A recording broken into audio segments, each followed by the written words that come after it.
ஒரு பணக்காரர் ஒருத்தர் பார்த்தீங்கன்னா, வாட்ச் கட்டியிருந்தாரு. அந்த வாட்ச் பார்த்தீங்கன்னா, ரொம்ப காஸ்ட்லியான, ரொம்ப மெமரியான அவங்க அப்பாவோட காலத்தில அவங்க அப்பா அவருக்கு குடுத்த ஒரு வாட்ச்சு. ரொம்ப மெமரபுளா வச்சிருந்தாரு. அந்த வாட்ச் திடீர்னு பார்த்தீங்க அப்படின்னா, காணா போயிருச்சு. அவர் தோட்டத்துக்கு போயிருந்தப்ப. சுத்தி எல்லா பக்கமும் தேடுறாரு. அந்த பக்கம் தேடுறாரு, இந்த பக்கம் தேடுறாரு, இங்க தேடுறாரு. ஆனா, கடைசி வரைக்கும் கிடைக்கவே இல்ல. சரின்னு சொல்லிட்டு என்ன பண்ணிட்டாரு, அந்த பக்கம் அந்த பசங்க கொஞ்சம் விளையாண்டுட்டு இருந்திருப்பாங்கல்ல, அந்த சின்ன பசங்கள கூப்பிட்டு, பசங்களா கொஞ்சம் வரீங்களா? ஏதாச்சும் என்னோட வாட்ச் வந்து காணா போச்சு. தேடி கண்டுபிடிச்சு எடுத்து குடுத்தீங்க அப்படின்னா, உங்களுக்கு நான் வந்து பிரைஸ் தரேன் அப்படின்ற மாரி சொல்லியிருக்கேன். தேடி பார்த்துட்டு கடைசியில பார்த்தீங்கன்னா, யாருக்குமே கிடைக்கல. அதில ஒரு பையன் மட்டும் திருப்பி வந்து சொல்லியிருக்கான், எனக்கு இன்னொரு சான்ஸ் குடுங்க. "என்னது இன்னொரு சான்ஸ் கேட்குறியா?" அப்படின்னு சொல்லிட்டு குடுத்தாராம்.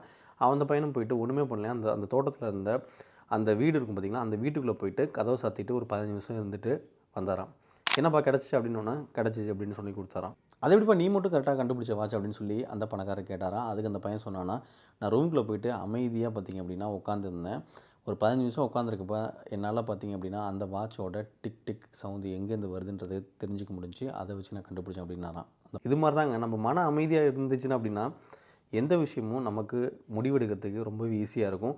அதே மனசு வந்து அப்படியே அலைபாஞ்சுட்டேன்னு வச்சுக்கோங்களேன், எந்த ஒரு முடிவும் எடுக்க முடியாதுன்றது தான் இந்த கதை மூலியமா தெரிஞ்சுக்கலாம். இதெல்லாம் பிராக்டிகலி பாசிபிளா பாஸ்? இந்த காலத்தில ஸ்மார்ட் வாட்ச் அந்த மாரி போயிட்டுருக்கு. நீங்க என்னடான்னா சாதா வாட்ச் கட்டுனாங்க, இந்த வாட்ச் கட்டுனாங்கன்னு சொல்லிட்டு இத கண்டுபிடிச்சாங்கன்றீங்க. போங்க பாஸ், நடக்கிற கதைய பாருங்க பாஸ் அப்படின்றீங்களா?